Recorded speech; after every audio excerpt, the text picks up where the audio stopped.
मैं उमेश शुक्ल बोल रहा हूँ, श्रीमती लाडदेवी शर्मा पंचोली संस्कृत महाविद्यालय बरौनी से। मैं व्याकरण विभाग का वहाँ पर अध्यक्ष हूँ। आज का विषय है संज्ञा प्रकरण। संज्ञा माने क्या होता है? नाम होता है। संज्ञा नाम का प्रकरण है। इसमें क्या है? संज्ञा प्रकरण में वर्णों के स्थान क्या है, प्रयत्न क्या है, वर्ण क्या है, उनका स्थान क्या है। उसके पहले सबसे पहले हमारे संज्ञा प्रकरण में माहेश्वर सूत्र है। माहेश्वर सूत्र कहाँ से प्राप्त हुआ है? ये भगवान शंकर के डमरू के द्वारा प्राप्त हुआ है। इसका वृत्ति है, नीचे आप कहेंगे कि माहेश्वरात आगतानि प्रोक्तानि माहेश्वरान इति माहेश्वराणि सूत्राणि अणादि संज्ञार्थानि ऐसा मंत्यायित हकार आदि स्वकार उच्चारणार्थ इति माहेश्वराणि। माने ये 14 सूत्र माहेश्वर से आए, माहेश्वर से प्राप्त हुए हैं। इनकी उपयोगिता क्या है? तो इन 14 सूत्रों की उपयोगिता प्रत्याहार बनाने के लिए है। प्रत्याहार की क्या आवश्यकता है?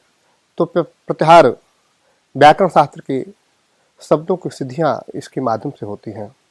शब्दों की सिद्धियाँ जितने भी हम अब आगे जो सिद्ध करेंगे, जैसे संधि हुआ, अजंत हुआ, भवाद हुआ, जितने भी प्रकरण आगे आएंगे, इन प्रत्याहारों के माध्यम से ही हम प्रयोगों को सिद्ध करते हैं। सबसे पहले क्या है? 14 सूत्र है। ये प्रत्याहार कैसे बनाए जाते हैं? ये प्रत्याहार बनाने का विधि मैं आप लोगों से बता रहा हूँ। प्रत्याहार क्या है? 14 सूत्र। ये अयुण, रेलरेक, एवं, अयौच, हैवरट, लण, यमगणनम, जभय, घड़धक, जब गणदस, खप चढ़था, चढ़तव, कपय, सत्सरहल, ये 14 सूत्र हैं। इन 14 सूत्रों के माध्यम से ही प्रत्याहार बनाए जाते हैं। 42 प्रत्याहार बनते हैं। इन 42 प्रत्याहारों के द्वारा ही पूरे व्याकरण शास्त्र की रचना हुई है। अब ये प्रत्याहार कैसे बनाए जाते हैं? इसमें कुछ मुख्य सूत्र हैं, जो कुछ प्रमुख मुख्य सूत्र हैं। क्या है? सबसे पहले हलंतम सूत्र है। उसका वृत्ति है उपदेशे अंत्यम हल स्यात्। उपदेशे अंत्यम हलित स्यात्। ये क्या है? इस संज्ञा करने वाला सूत्र है। इस संज्ञा सूत्र है। ये क्या होता है? तो कहता है उपदेश अवस्था में अंतिम हल वर्ण की क्या होती है? इस संज्ञा होती है। उपदेश अवस्था में अंतिम जहाँ भी हल वर्ण होगा इस संज्ञा होगी। उपदेश क्या है? तो कहते हैं पाणिनि, कात्यायन, पतंजलि के प्रथम उच्चारण को उपदेश कहते हैं। अब व्याकरण शास्त्र के हमारे 3 मुनि हैं प्रमुख, पाणिनि, कात्यायन और पतंजलि। इनके व्याकरण शास्त्र के जो प्रमुख 3 मुनि हैं, इन तीनों मुनियों के प्रथम जो उच्चारण है उनका उपदेश है। तो प्रथम उच्चारण क्या है? वो कहते हैं कि प्रथम उच्चारण भाई मान ली जन्म लेते ही तो उच्चारण कर नहीं सकते हैं, इसलिए इन्होंने कहा कि प्रथम उच्चारण किसको लिया गया? तो कहा गया धातु सूत्र गणोड़ादि वाक्य लिंगानुशासनम आगम प्रत्यादेशा उपदेशा प्रकृता स्युः। धातु सूत्र गण उड़ाद लिंगानुशासन आगम प्रत्यय और आदेश, ये क्या है? उपदेश है। इस उपदेश में उपदेश अवस्था में जो अंतिम हल वर्ण है उनकी क्या होती है? इस संज्ञा होती है। इससे धातु क्या है? सिंह से धातु है। तो सिंह में अंतिम में जो ङ है, ङ की क्या होती है? इस संज्ञा हो जाती है। ङ की क्योंकि उपदेश अवस्था में उपदेश क्या है? धातु है। उपदेश अवस्था में अंतिम हल वर्ण क्या हुआ? तो ङ हुआ। उससे क्या होती है? इस संज्ञा हो जाती है। तो जहां जहां भी इस संज्ञा करना होगा, जहां जहां उपदेश अवस्था में अंतिम हल वर्ण होगा, उसकी क्या होती है? संज्ञा होती है। जैसे अयुण सूत्र ले लिया। सूत्र क्या है? 14 सूत्र। माहेश्वर सूत्र में ले लिया। माहेश्वर सूत्र में सबसे पहला सूत्र है अयुण। तो यहाँ अयुण में जो 14 सूत्र का अंतिम हल वर्ण हुआ, हुआ, उससे क्या होती है? इस संज्ञा हो जाती है। तो ये जितने भी हमारे 14 सूत्र हैं, इन 14 सूत्र के अंतिम जो वर्ण हो क्या संज्ञा होती है। तो इस संज्ञा करने का प्रयोजन क्या है? तो प्रत्याहार। और एक बात और ध्यान देना है कि इसमें अंतिम जो हल वर्ण है उनकी संज्ञा हो जाती है। इसकी संज्ञा क्यों जाती है? प्रत्याहार बनाने के लिए। प्रत्याहार में संज्ञा वर्ण गणना होती है कि नहीं? क्यों होती है? तो कह रहे हैं कि नहीं, प्रत्याहार में संज्ञा वर्ण गणना नहीं होती है, क्योंकि प्रत्याहार स्वीताम न ग्रहणम। प्रत्याहार में इस संज्ञा वर्ण की गणना नहीं होती है। जैसे अच प्रत्याहार बनाना, क्या है? अच प्रत्याहार। अच प्रत्याहार में अ ई उ मान अयुण का आकार लेकर के अच प्रत्याहार में 2 वर्ण है, अ और च। उसके बीच में जो वर्ण है वही क्या है? प्रत्याहार है। उसके बीच में जो वर्ण वही प्रत्याहार है। तो अब अंतिम उसमें अ ई उ री अ ई उ ड़, तो अयुण में जो ड़ है उसकी संज्ञा हो जाती है अयुण। एवं में जो ङ है उसकी संज्ञा हो जाती है अयोच में जो अयुण रेलरेक एवं अयौच।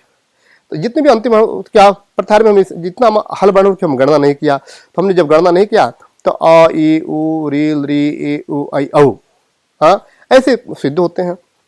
देखिए, सबसे पहले हम क्या करते हैं, संज्ञक हो गया। संज्ञा करने का प्रयोजन क्या है? शास्त्र में कहा गया है कि जा संज्ञा सा सा फलवती, जिसका कुछ नाम उसका कुछ ना कुछ फल अवश्य होता है। जैसे हम हलंतम सूत्र का संज्ञा नाम रख दिया, उसका फल क्या है? सबसे पहले आदर्शन लोप संज्ञा विधायक सूत्र है। लोप संज्ञा विधायक सूत्र कौन हुआ? तो आदर्शन लोप प्रसक्तस्य आदर्शम लोप संज्ञम स्यात्, प्रसक्तस्य आदर्शम लोप संज्ञम स्यात्। विद्यमान वस्तु का न दिखाई देना उसका नाम क्या है? लोप है। विद्यमान वस्तु का नाम दिखाई देना उसका नाम क्या है? लोप है। तो जैसे लोप करना है, तो अब हम लोप का अर्थ क्या होता है? हटा देना, किसी वस्तु को वहां से हटा देना, उसी का नाम लोप है। तो विद्यमान जो वस्तु था पहले, अब वस्तु उसको मैंने हटा दिया, नहीं दिखाई दे रहा, उसका नाम क्या है? लोप है। लोप है। अब यहाँ पर लोप हमने आदर्श लोपा सूत्र से कर दिया। तो अब जहां भी हम लोप करते हैं, जहां भी हम लोप करते हैं वहां क्या करते हैं? अब आता है तस्य लोपा, जिसकी संज्ञा तो उसका क्या होता है? लोप होता है। तो जहां जहां मैंने इस संज्ञा हमने किया वहां तस्य लोप से हमने लोप कर दिया। तो जहां जहां हलंतम सूत्र संज्ञा होगी वहां तस्य लोप से क्या हो जाएगी? लोप हो जाएगी। जहां जहां हलंतम सूत्र संज्ञा वहां तस्य लोप से लोप हो जाएगी। अब अंतिम सूत्र आता है आदिरंतेन सहायता। ये प्रत्याहार विधायक सूत्र है। ये प्रत्याहार विधायक सूत्र है आदिरंतेन सहायता। इसकी वृत्ति है अंत्य नेता सहित आदिर मध्यगानम सुस्त संज्ञा से आद।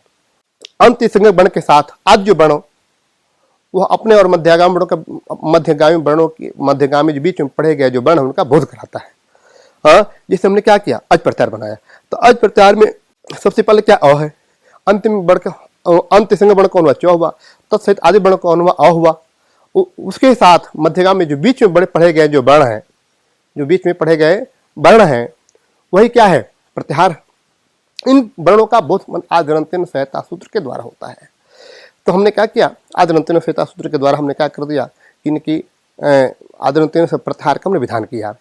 तो अब जैसे इसी प्रकार जितने भी अज प्रत्याहार हुआ, जितने 42 प्रत्याहार हुआ, उन 42 प्रत्याहारों का सिद्धि इन्हीं के माध्यम सूत्रों के माध्यम से होता है। तो हम सबसे पहले 4 सूत्र पढ़ा। हलंतम सूत्र पढ़ा मैंने, आदर्शन लोप पढ़ा, तस्य लोप पढ़ा और आदिरंतेन सहायता पढ़ा। इन्हीं वर्णों के माध्यम से प्रत्याहार बनाए जाते हैं। और प्रत्याहार बनने से, प्रत्याहार बनाने के बाद आगे जितने भी हम संध्या करते हैं, प्रयोग की सिद्धि करते हैं, इन प्रत्याहारों के माध्यम से ही प्रयोग सिद्ध होते हैं। जैसे जितने भी प्रत्याहार बनाए जाएं, जितने भी हम वर्ण बनाए, इसी प्रकार हमने अज प्रत्याहार बनाया, एक प्रत्याहार बनाया, अज प्रत्याहार बनाया, जितने भी हम अण प्रत्याहार बनाए, अब आगे जितने भी हम प्रयोग सिद्ध करेंगे वैसे प्रत्याहार बनाना सिद्ध होता है। अब इसी के साथ मैं अपने वाणी को विराम दे रहा हूँ। धन्यवाद।